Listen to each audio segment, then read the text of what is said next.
आदरणीय दर्शकबिन नमस्कार। कार्यक्रम सत्य बहसको प्रखाइमा बस्नुभएका सम्पूर्ण लाखौं लाख दर्शकबिनहरूमा म यज्ञराज सिमखाडाको तर्फबाट स्वागत छ। कार्यक्रम सत्य बहसमा विभिन्न विषयवस्तु उठान गर्छौं र सत्यलाई प्रोत्साहन गर्छौं, असत्यको चिरफाड गरी अप्रेसर गर्छौं। यसै अनुरूप अहिले टिकापुर नगरपालिकाको परिसरभित्र छौं हामी र एउटा बहस सञ्चालन गर्ने प्रयत्न गरिरहेका छौं।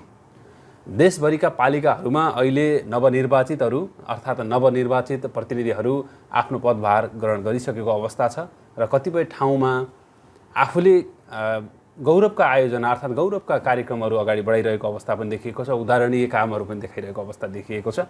त्यसै विषय अनुरूप आज हामी टिकापुर नगरपालिकाको उपमेयर अर्थात् टिकापुर नगरपालिकाका उपप्रमुखसँगको कुराकानी हामीले जोड्ने प्रयत्न गरेका छौं र यहाँ टिकापुर क्षेत्रमा विकासको आगो कसरी सल्काउँदै हुनुहुन्छ भन्ने विषयमा हामी चर्चा गर्नेछौं। यस विषयमा कुराकानी गर्नको लागि हामीसँग आज हाम्रो कार्यक्रमको पाहुना हुनुहुन्छ उपमेयर निर्वाचित हुनुभएका व्यक्तिसँग आज हाम्रो कुराकानी हुनेछ, जो खडक शाह टिकापुरको गौरवको एउटा ढुकढुकीमा बस्नुभएका अर्थात् गौरवको काम गर्न सक्ने भनिएका अर्थात् मानिएका एकजना नेतासँग भनौँ या टिकापुर नगरपालिकाका उपमेयरसँग हामी कुराकानी गर्नेछौँ। यहाँलाई स्वागत छ। धन्यवाद। सबैभन्दा पहिला त हामी तपाईलाई निर्वाचित हुनुभएकोमा हाम्रो टेलिभिजन र मेरो व्यक्तिगत तर्फबाट तपाईलाई बधाई तथा हार्दिक शुभकामना व्यक्त गर्दछौँ। विशेष धन्यवाद हजुरहरूलाई। टिकापुरले एउटा आशा गरेको छ, तपाईबाट यति ठुलो आशा गरेको छ जो कि टिकापुर क्षेत्रमा केही गर्न सक्छ, खडक शाहलाई हामीले निर्वाचित बनायौँ भने टिकापुर क्षेत्रका लागि केही राम्रो निकास दिन सक्छ भनेर आशा गरेको अवस्था देखिएको छ। धेरै ठाउँमा हेर्ने हो भने पालिकामा उदाहरणीय काम गरेर अगाडि बढिसकेका पालिका अध्यक्ष अर्थात् कुनै पालिकाका प्रमुख उपप्रमुखले आफ्ना कामहरू अगाडि बढाइसकेको अवस्था पनि देखिएको छ। कति ठाउँमा चाहिँ एउटा उदाहरणीय काम गर्नुपर्छ अर्थात् कसरी अगाडि बढ्ने, सरकारी सेवा सुविधालाई कम गरेर हुन्छ या विकासको आगोलाई राम्रोसँग सल्काएर हुन्छ भन्ने हिसाबमा धेरै ठाउँबाट लागिसकेको अवस्था देखिएको छ। विशेष गरी टिकापुरमा तपाईहरूले केबाट स्टार्ट गर्नुहुन्छ अर्थात् केबाट सुरु गर्नुहुन्छ? अब सर्वप्रथम त अहिले हामी नयाँ निर्वाचित पदाधिकारीहरू आइसकेपछि र केही कार्यपालिकाका सदस्यहरूको निर्वाचनको प्रक्रिया पनि अहिले पूर्णता नभइसकेको सन्दर्भमा हाम्रो निर्वाचनको प्रक्रिया पनि अहिले अपुरो नै छ। हिजो भर्खरै हाम्रो कार्यपालिका सदस्यको लागि मनोनयन दर्ताको प्रक्रिया सम्पन्न भएको छ। 18 गते हाम्रो कार्यपालिका सदस्यको निर्वाचन सम्पन्न हुन्छ र त्यसपछि चाहिँ फुल फेजमा चाहिँ कार्यपालिका फर्मेसन हुन्छ। त्यसपछि कार्यपालिका फर्मेसन भइसकेपछि हामी आगामी बजेटको प्रक्रियामा हामी प्रवेश गर्छौँ र निश्चय पनि अब आगामी वर्षको जुन हाम्रो बजेट हुन्छ त्यो वर्षको बजेटमा हामी केही न केही नवीन सुरुवात गर्ने हामीले सोचिरहेछौँ। एउटा यस्तो छ नि जो तपाईँ यो स्थानमा नपुगुन्जेलभन्दा अगाडि अर्थात् पार्टीको एउटा नेता भइरहँदा तपाईले कुनै पनि टिका टिप्पणी गरिराख्नु भएको थियो। पोहोर सालको अर्थात् गत चुनावबाट निर्वाचित हुनुभएका जनप्रतिनिधिले केही गर्न सकिरहेका छैनन् भनेर तपाईले एउटा खालको असन्तुष्टि व्यक्त गरिरहनु भएको थियो। अब त्यो ठाउँमा तपाईँ आइसक्नु भएको छ। तपाईलाई अरू कसैले असन्तुष्टि व्यक्त गर्नुपर्ने वातावरण सिर्जना गर्नुहुन्छ या तपाईँ उदाहरणको पात्र बन्नुहुन्छ? निश्चय पनि टिकापुर नगरवासी अथवा आम मतदाताज्यूहरूको ठुलो अपेक्षा छ हामीबाट। लामो समयदेखि टिकापुरको जुन विकासले गति लिन सकेको छैन, जुन गत्यावरोध भएको छ, यो गत्यावरोधलाई चाहिँ हामीले तोड्छौँ भनेका थियौँ हिजो मतदाताज्यूहरूसँग हामीले मत माग्दाखेरि पनि। तथापि हामीले सोचे जस्तो गठबन्धनको कम्पोजिसन त आउन सकेन। फेरि पनि जे जति हामी आएका छौँ त्यसैमा नै टेकेर हामी चाहिँ आफ्नो अधिकतम प्रयत्नहरू अधिकतम पहलहरू हामी गर्नेछौँ र निश्चय पनि मलाई लाग्छ हिजोको जस्तो अवस्था हामी आउन दिने छैनौँ भन्ने कुरामा म अहिले पनि आम टिकापुर नगरवासी र मतदाताज्यूहरूलाई आश्वस्त पार्न चाहन्छु। जनताको मतदाताको जुन ठुलो अपेक्षा छ, ठुलो विश्वास छ, त्यो विश्वासलाई मर्न दिने छैनौँ। हामी कमसेकम टिकापुरको सन्दर्भमा एउटा नवीन सुरुवात गर्नेछौँ। एउटा चेन्ज हुँदैछ है टिकापुरमा। केही आशाका किरणहरू फैलिँदैछन् है। केही भनेपछि सम्भावनाहरू टिकापुरमा सम्भावना थुप्रै सम्भावना छन्, थुप्रै योजनाहरू कार्यान्वयन गर्नुपर्ने छ। कुनै योजनाहरू तपाईँको अलपत्र परेको अवस्थामा पनि छ। टिकापुरमा देखिराख्नु भएको छ, ठुलो ठुलो हेरिरहने हो भने पनि यो 55 करोड लगानीमा यो सहरभित्र भइरहेको रोड एउटा एक प्रकारको सडक निर्माणको कार्य अलपत्र परे जस्तो अवस्थामा छ। अहिले केही त्यहाँ हेर्ने हो भने धुलम्मे अवस्था देखिएको छ। त्यसलाई सबैभन्दा पहिला तपाईँले कसरी व्यवस्थापन गर्नुहुन्छ, अर्थात् त्यहाँ कसरी तपाईँको पहुँच पुग्छ? एकदमै हामीले टिकापुरको सन्दर्भमा जुन कर्मागत विकासहरू जो भइरहेको छ सो सन्दर्भमा टिकापुरवासीको जुन गुनासो छ, गुनासोको हामीले तुरुन्त चाहिँ रेस्पोन्स गर्ने हिसाबले हामीले भर्खरै 1-2 दिनभित्र नै टिकापुर बजार क्षेत्रभित्र जुन निर्माण कम्पनीले जुन कार्य प्रारम्भ गरेको छ सो सन्दर्भमा आएका गुनासोको हिसाबले हामीले उहाँहरूलाई हाम्रै च्याम्बरमा बोलाएर चाहिँ तुरुन्त चाहिँ कामलाई चाहिँ गति दिन पर्यो र जुन पब्लिकलाई चाहिँ जुन शारीरिक रूपमा वा अन्य हिसाबले जुन असहजता पैदा भइरहेको छ त्यसलाई चाहिँ तपाईँहरूले चाहिँ निरूपण गर्नुपर्छ भनेर हामीले 2-3 वटा निर्माण कम्पनीहरूलाई बोलाएर हामीले निर्देशन गरिसकेका छौँ। तपाईँलाई एउटा यस्तो खालको आरोप पनि लाग्न सुरु भइसकेको छ। मैले भर्खरै हिजो मात्रै कतिपय कुनै व्यक्तिको मुखबाट, मैले व्यक्तिको नाम चाहिँ किटान गर्दैन किनभने सबैका आफ्नै आफ्ना पर्सनल गोपनीयताका कुराहरू पनि हुन्छ। तपाईँले भनिएको छ कि आफ्नो आफन्त यो सडक निर्माण गर्ने पार्टी के अरे यो पक्षमा अर्थात् निर्माण पक्षमा आफ्नो आफन्त भएकै कारणले गर्दा खडक शाहले त्यो मुद्दा हिजोका पार्टीमा हुँदाखेरि पनि त्यो मुद्दालाई धेरै जोड नदिएको अवस्था छ। अहिले झन् उपमेयरमा भइरहँदा त्यो अवस्थामा जोड देलान् कि नदेलान् भन्ने एउटा गुनासो आइरहेको छ। यो तपाईँले साँच्चीकै यसलाई सहजमा लिनुहुन्छ? गुनासो आउनु स्वाभाविक मान्दछु मैले। गुनासो आइराख्नुपर्छ, आलोचना भइराख्नुपर्छ। मान्छेको आलोचना नै भएन भने त सतर्कता पनि अपनाउँदैन। म तपाईँलाई भनौँ, अब त्यो आरोपलाई मैले खारेज कसरी गर्छु भने मैले हिजो नै मेरै थर भएको निर्माण कम्पनीका चाहिँ प्रतिनिधिलाई बोलाएर मैले यसै मेरो कार्यकक्षमा मेरो निजी सचिवालयका साथीहरूले पनि एकदमै उहाँलाई टाइट गर्नु भएको छ। मैले पनि भनेको छु र मेरो कार्य सम्पादन हुँदाखेरि तेरो मेरो आफ्नो आफन्त भन्ने कुरा हो। भनेपछि खडक शाह कसैको आफन्त भयो भने सबैको आफन्त हो, भएन भने कसैको आफन्त हो? त्यो त मेरो मतको प्याटर्नले पनि त्यही भन्छ। आफन्तको मत मात्रै आएर विजय भएको होइन। अनि तपाईँले एक प्रकारको छ नि, यो नेकपा माओवादीबाट तपाईँ निर्वाचित भइरहँदा गठबन्धनलाई नेकपा माओवादीले अलिकति धोका दिएको हो कि, अर्थात् नेकपा माओवादीको भोट नआएको कि भन्ने टिका टिप्पणीहरू पनि उठिरहेको हुन्छ। यो के हुनसक्छ? टिका टिप्पणी स्वाभाविक उठ्छ। हामीले गठबन्धनको सबै घटकको एउटा ठाउँमा समीक्षा गरौँ भन्ने पनि हामीले कुरा राखेका छौँ। निश्चय पनि गठबन्धनभित्रका सबै घटकलाई आफूलाई लागेका विषयहरू राख्न पाउने, समीक्षा गर्न पाउनुपर्ने। अन्य घटकलाई पनि लागेको होला, हामीलाई पनि लागेको छ। हाम्रा पनि अनुभवहरू, अनुभूतिहरू छन् हैन। फिल्डमा देखिएका समस्याहरूको बारेमा हामी सबै घटकहरू एक ठाउँमा बसेर समीक्षा गरौँ भनेकै छु मैले। ठिक छ, अब त तपाईँ निर्वाचित भइसकेपछि 5 वर्षका लागि नेकपा माओवादीलाई एक कुनामा राखेर, एकातिर राखेर तपाईँ त अहिले नगर उपप्रमुखको रूपमा एउटा निर्वाचित भइसकेको व्यक्ति, अब त यहाँको टिकापुरको अभिभावक त तपाईँले गर्नुपर्ने अवस्था आउला।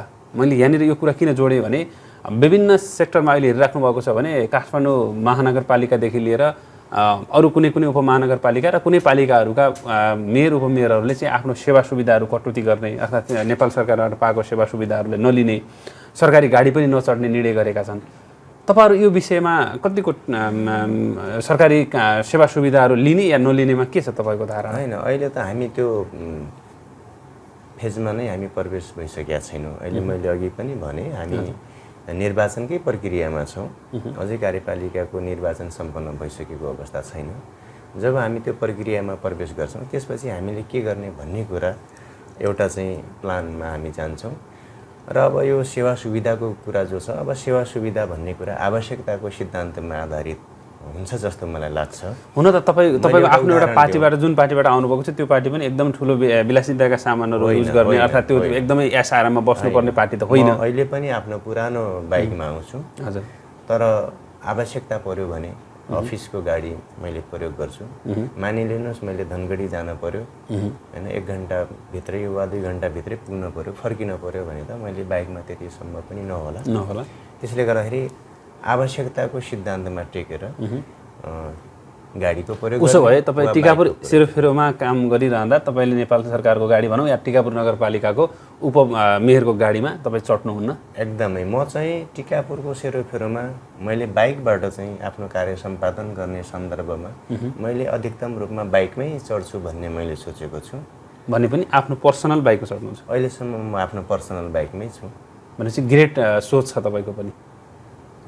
ग्रेड त नभनौँ तर फजुल खर्चलाई अलिक कन्ट्रोल गर्न पर्छ। फजुल खर्चलाई कन्ट्रोल गर्ने हो भने ग्रेट सोच नै मान्नुपर्छ। किनभने तपाईँको अहिले हाम्रो धरानको मेयरकै कुरा गरौँ, स्वतन्त्र मेयर तपाईँले एउटा चाहिँ माइकबाट मात्रै विजय गरेका, अर्थात् विजय जुलुसै नगरेका, अर्थात् त्यो निर्वाचनको अगाडि प्रचार गर्दाखेरि पनि एकदम ठुलो त्यो तामझामका साथ प्रचार नगरेरै एउटा उपमहानगरपालिकाको मेयर जस्तो एउटा गरिमामय पदमा चाहिँ विजय हुनुभएको अवस्था छ।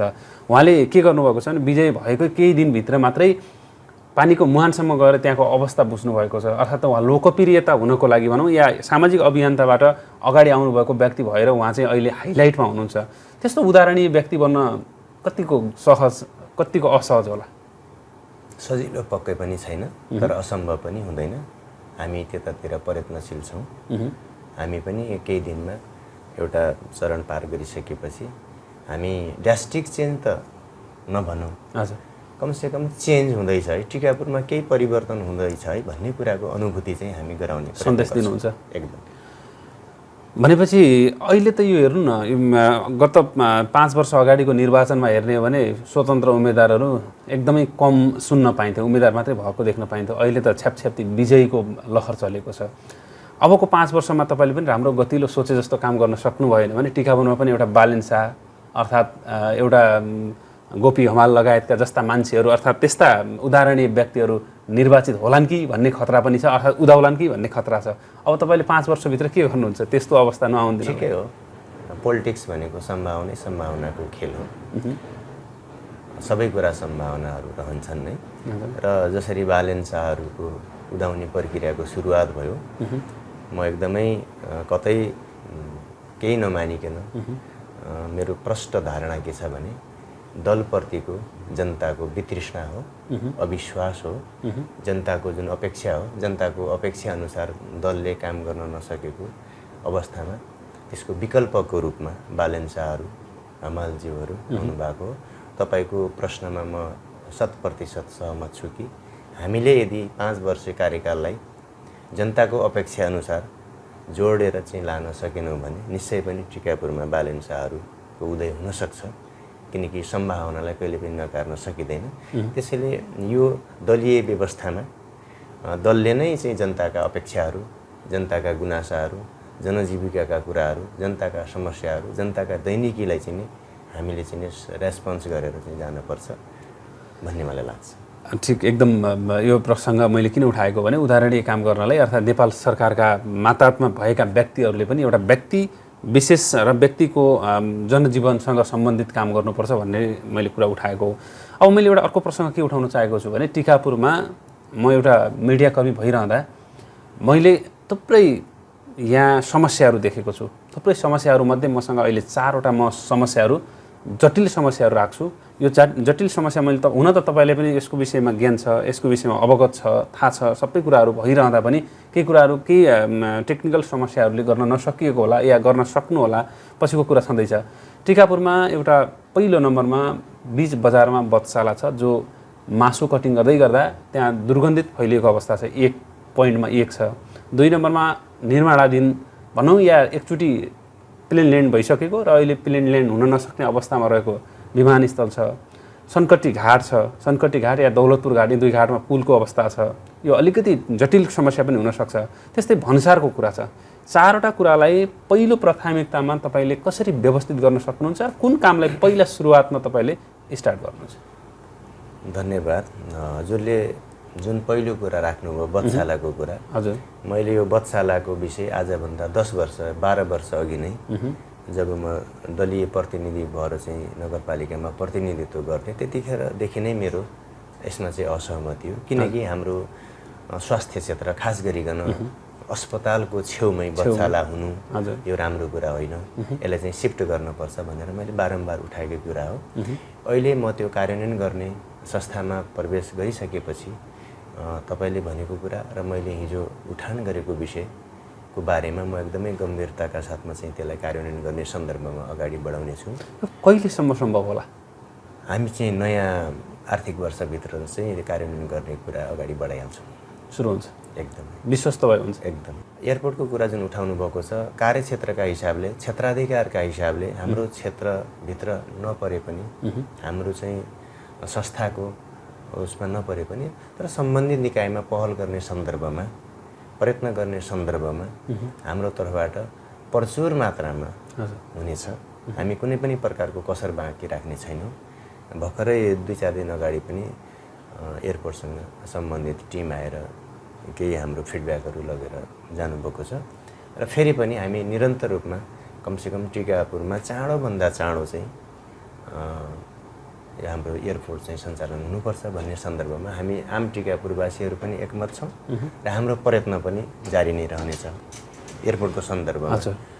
अब भन्सारको सन्दर्भमा मैले हिजोदेखि नै उठाउँदै आएको विषय क्वारेन्टाइन, भी क्वारेन्टाइन र फी क्वारेन्टाइनको व्यवस्था हुनुपर्छ भनेर मैले नै आफूले नै बोल्दै आएको, मैले नै त्यो एजेन्डा उठाउँदै आएको हुनाले पनि यो भन्सारलाई अझ सुदृढ बनाउने सन्दर्भमा हामीले 2टै क्वारेन्टाइनहरू स्थापना गर्नुपर्छ। त्यसको लागि हामी सम्बन्धित निकायमा चाहिँ पहल गर्छौँ। भन्सारको पनि व्यवस्थापन राम्रै हुन्छ एकदमै। अब रह्यो पुलको सन्दर्भमा पनि टिकापुरवासीले धेरै पटक उठाएकै विषय भयो। यो विषय पनि अब अहिले यतिखेरको हाम्रो नयाँ आर्थिक वर्षको बजेटमा हामीले त्यसलाई प्रविष्ट गर्न सकेनौँ भनौँ न। हाम्रो संस्थागत प्रयत्न हुन सकेन किनकि हामी चुनावी प्रक्रियामा रह्यौँ। फेरि पनि हाम्रो कतै न कतैबाट प्रत्यक्ष वा परोक्ष रूपबाट पहल कदमीहरू भइ नै राखेको छ, चाहे त्यो पार्टी लाइनबाट हो चाहे अन्य हिसाबबाट हो। तर आशा गरौँ हामी सङ्कटीको बारेमा पनि एउटा पोजिटिभ चाहिँ निर्णयमा वा पोजिटिभ सन्देश दिन हामी सक्षम हुनेछौँ भन्ने मेरो विश्वास हो। भनेपछि मैले तपाईँसँग कुराकानी गरिरहँदा योभन्दा अगाडि निर्वाचित हुनुभन्दा अगाडि चुनावको माहौलमा एउटा बहस गरिरहँदा तपाईँले 3वटा योजनाका हामीले प्रक्रियाहरू बनाएका छौँ। एउटा लङ टर्म, एउटा सर्ट टर्म र एउटा मिडियम भन्नुभएको थियो, मिड टर्म भन्नुभएको थियो। यो 3 टर्ममा अब त तपाईँ कुन टर्मबाट स्टार्ट गर्नुहुन्छ? विकासको सुरुवात गर्नुपर्दा कुन टर्मबाट सुरुवात गर्नुहुन्छ? हामी 3टै टर्मलाई चाहिँ सँगसँगै लान्छौँ। सर्ट टर्म तुरुन्तै रेस्पोन्स गर्न सकिने, महिना 2 महिना 6 महिनामा चाहिँ गर्न सकिने, उदाहरणको लागि सडकको खाल्टाखुल्टी, ग्राभल आदि इत्यादि यो तुरुन्तै गर्न सकिने। र मिड टर्म भनेको अलि बहुवर्षीय टाइपको। बहुवर्षीय मिन्स 1 वर्षमा सम्पन्न नहुने, 2 वर्षमा पनि हुन सक्ने वा 3 वर्ष पनि जान सक्ने।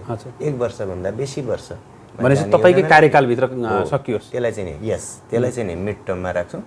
र एउटा लङ टर्म जुन हामीले लङ टर्मको योजना हाम्रो कार्यकालमा वा 5 वर्षभित्र त्यसको जग हामी हाल्छौँ, सुरुवात गर्छौँ र कमसेकम त्यसले दीर्घकालीन महत्त्व राखोस्। कमसेकम त्यसले 50 वर्ष 30 वर्षपछि 20 वर्षपछि रिजल्ट दियोस् र कमसेकम मानव यसलाई अर्को भाषामा टिकापुर नगरपालिकाको गौरवका योजनाहरू, केही गौरवका योजनाहरूको पनि सुरुवात गर्ने हामीले सोचेका छौँ। अब हाम्रो चाहिँ मेयर साहब लगायत अन्य कार्यपालिकाको सदस्यज्यूहरूसँग पनि एउटा साझा धारणा बनाएर उहाँहरूसँग पनि अन्तरङ्ग छलफल चलाएर चाहिँ हामी त्यो निष्कर्षमा पुग्छौँ। अब टिकापुरवासीको एउटा एक प्रकारको चिन्ता भनौँ या चासो भनौँ कतातिर गएको छ भने उपमेयर र मेयरको समन्वयमा कतिको नजिक होला, अर्थात् कतिको फेभरको काम बन्ला नबन्ला भन्ने एउटा खालको चासो रहेको छ। तपाईँको र मेयर साहबको चाहिँ लिङ्क कति नजिक हुन्छ, अर्थात् कस्तो सम्बन्ध हुन्छ?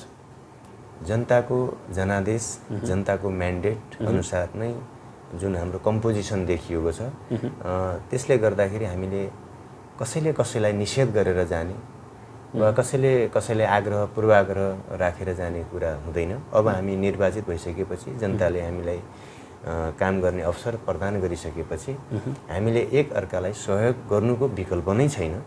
यदि हामीले एक अर्कालाई निषेध गरेर जाने हो भने फेरि हामी डेडलकमा रहन्छौँ। विकासले फेरि फड्को मार्दैन, विकासको गति अवरोध हुन्छ। यसले गर्दा सिङ्गो टिकापुरलाई नोक्सान हुन्छ, हामीलाई त नोक्सान हुने नै हुन्छ। त्यसैले यस्तो गल्ती हामीबाट हुँदैन पनि। भनेपछि तपाईँहरूको समन्वय अझै राम्रो हुन्छ, प्रगाढ हुन्छ सम्बन्ध, हुनैपर्छ। यो आवश्यकता हो, जनताको जनादेश हो। अब म कार्यक्रमबाट जाँदै एउटा महत्त्वपूर्ण प्रश्न के सोध्न चाहन्छु भने यो टिकापुर क्षेत्र बाढीले डुबान हुने ठाउँ हो, यो टिकापुर क्षेत्रको बजार क्षेत्र नहोला त्योभन्दा बाहिरी क्षेत्रहरू तपाईँलाई थाहै छ। प्रत्येक बस्तीहरूमा चाहिँ कर्णाली नदी घुस्ने अवस्था छ। त्यो अवस्थामा मेयर उपमेयर यही 4 कोठाको अफिसभित्र सीमित भएर एउटा योजनाको कार्ययोजना बनाउँछ या प्रत्यक्ष रूपमा त्यो फिल्डमा गएर काम गर्छ भनेर यहाँ चासो उठिरहेको अवस्था छ। गत चुनावमा पनि 5 वर्ष कार्यकाल सकियो तर केही परिवर्तन हुन सकेन भनिएको छ। जित्नुभन्दा अगाडि यहाँका सुकुम्बासीहरूलाई चाहिँ मैले लाल पूर्जा वितरण गर्छु अथवा लाल पूर्जा दिन्छु भनेर जितेका अवस्था पनि छ। एउटा ब्ल्याकमेलिङ भनौँ या एक प्रकारको उनीहरूको इच्छा के चाहना छ त्यो चाहनालाई चाहिँ हामी पुरा गर्छौँ भनेर एउटा चाहिँ झुटो आश्वासन दिएर विजयी भएको अवस्था देखिएको भन्ने एउटा आरोप आउँछ। अबको 5 वर्ष यहाँको बाढी पीडितलाई यहाँको सुकुम्बासी अर्थात् भूमिहीनलाई तपाईँको प्राथमिकता के हुन्छ? होइन, अब यो भूमिहीनको समस्यालाई सम्बोधन गर्नको लागि हाम्रो भूमि आयोगले आफ्नो काम कारबाही अगाडि बढाइ नै राखेको छ। त्यो एउटा रेगुलर प्रोसेसमा छ, त्यो भइ नै हाल्छ। यसमा अब कतै भ्रम र चाहिँ दुविधामा रहने कुरै नै भएन। अब स्थानीय चुनावले कारणले गर्दाखेरि अब केही आचार संहिता आकर्षण हुने भए हुनाले अलिकता काम त्यति नभएको जस्तो देखिए तापनि अब त्यसले चाहिँ एउटा गति लिइ नै हाल्छ र आम भूमिहीनको हातमा पूर्जा आइ नै हाल्छ। यसमा एकदमै आम नगरवासीहरू ढुक्क हुँदा भयो।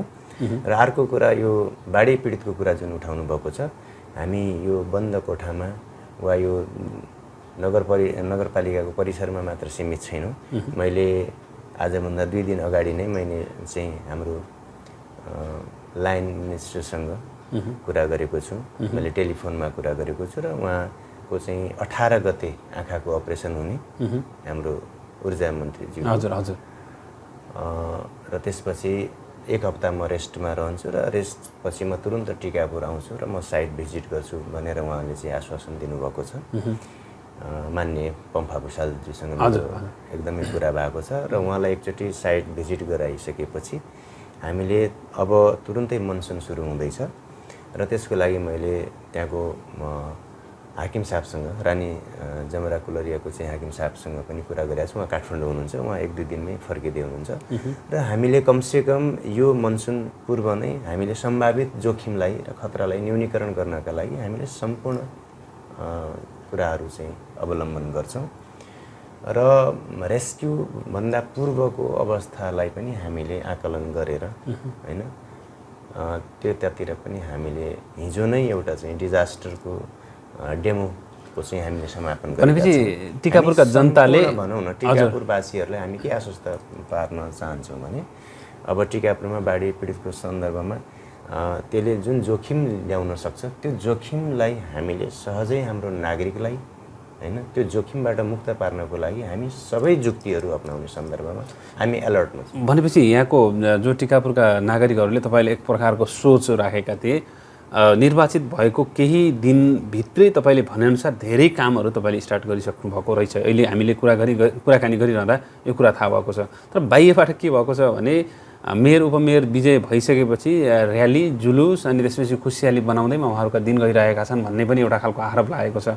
तपाईँले भनिरहँदा त्यो आरोप त निराधार देखियो किनकि तपाईँले धेरै काम गरिसक्नु भएको छ। एउटा ऊर्जा के अरे यो मन्त्रीहरूसँग अर्थात् तपाईँको चाहिँ विभिन्न सेक्टरका व्यक्तिहरूसँग तपाईँको कार्यान्वयन भइसकेको छ। रोडकै कुरा गर्दा यहाँको सडक निर्माण पक्षसँग पनि तपाईँको चाहिँ कुरो भइसकेको अवस्था कुरा हामीले जानकारी गऱ्यौँ अर्थात् जानकारी पायौँ। अब म फेरि एउटा कुरा तपाईँको उदाहरणीय कुरा के जोड्न चाहेँ भने विगतलाई पनि हेर्नुपर्छ, विगतमा पनि कसले कस्तो गरेको छ भन्ने विषय पनि हेर्नुपर्छ।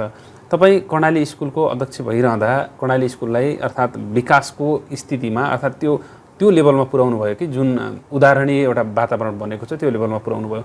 अब टिकापुरको तपाईँ एउटा यस्तो पोस्टमा हुनुहुन्छ, मेजर पोस्टमा हुनुहुन्छ, मेयर उपमेयर भनेपछि टिकापुर क्षेत्रको एउटा भनौँ न विकासका लागि भूमिका खेल्ने ठाउँ नै हो। अब कर्णाली स्कुल जस्तै विकास टिकापुर नगरपालिकामा तपाईँले गर्नुपर्ने तपाईँसँग एउटा बाध्यता छ। अब कर्णाली स्कुलको सन्दर्भमा म फर्स्ट मेनको रोलमा थिएँ। हजुर। र आम टिकापुरवासी आम अभिभावकजीहरू मेरो पछाडि हुनुहुन्थ्यो। हजुर। र अहिले चाहिँ म उपमेयर भनेपछि सेकेन्ड पोस्टमा छु। हजुर। तथापि यो सेकेन्ड पोस्टको पनि सेकेन्ड पोस्टमा तपाईँको आफ्नै क्षेत्राधिकार छ नि।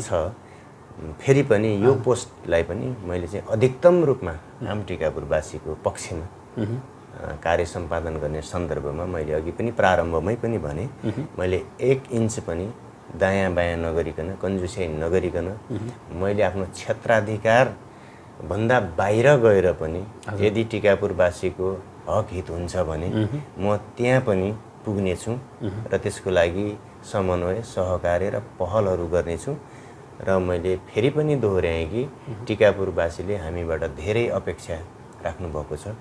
निश्चय पनि यो अपेक्षालाई पुरा गर्ने सन्दर्भमा कहीँ कतै हामीले निसङ्कोच भएर चाहिँ हामी अगाडि बढ्नेछौँ। भनेपछि टिकापुरमा दलीय राजनीतिलाई नै हाबी गराउनुहुन्छ। अब त्यो स्वतन्त्र उम्मेदवारलाई चान्स दिनु अवस्था छैन, अर्थात् चान्स दिनुहुन्न, हुनु हुँदैन। दलीय व्यवस्थामा दल नै प्रमुख हो र दलले पनि करेक्सन गर्न पर्छ र जनभावना अनुसार चाहिँ अगाडि बढ्न सक्न पर्छ। अन्यथा दलको पनि विकल्प जो अहिले हजुरले भने जस्तै यदाकदा जुन स्वतन्त्र व्यक्तिहरू आउने जुन परम्परा देखियो यो परम्परा टिकापुरमा पनि नहुला भन्न सकिँदैन। त्यसैले हामी सचेत भएर सचेत पहल कदमीहरू गर्नुपर्छ र हामी त्यो पहल गर्नलाई सक्षम छौँ, हामी गर्छौँ भन्ने नै मेरो विश्वास हो। हस्, धन्यवाद। आफ्नो अमूल्य समय दिएर व्यस्त समयमा पनि हाम्रो कार्यक्रमको शोभा बढाइदिनु भयो, त्यसको लागि धेरै धेरै धन्यवाद हजुरलाई। कमसेकम हामीलाई पनि हाम्रो संस्थाको र मेरो व्यक्तिगत धारणा पनि आम टिकापुरवासीलाई सम्प्रेषण गर्ने मौका दिनुभयो, यसको लागि पुनः म धन्यवाद दिन चाहन्छु। आदरणीय दर्शकबिन, आज हामी विभिन्न विषयवस्तुमा नयाँ श्रृङ्खलासँग कुराकानी गऱ्यौँ, अर्थात् टिकापुर नगरपालिकाका उपमेयरसँगको अन्तरङ्ग कार्यक्रममा हामीले प्रस्तुत गऱ्यौँ। आगामी कार्यक्रममा यस्तै विभिन्न फरक धारका, विभिन्न फरक विचारका, विभिन्न फरक क्षेत्रका व्यक्तिसँग हाम्रो कुराकानी गर्ने कार्यक्रम जारी नै रहनेछ। अहिलेको यो श्रृङ्खलाबाट म यज्ञराज सिमखाडालाई बिदा दिनुहोस्। हवस् त, नमस्कार, धन्यवाद।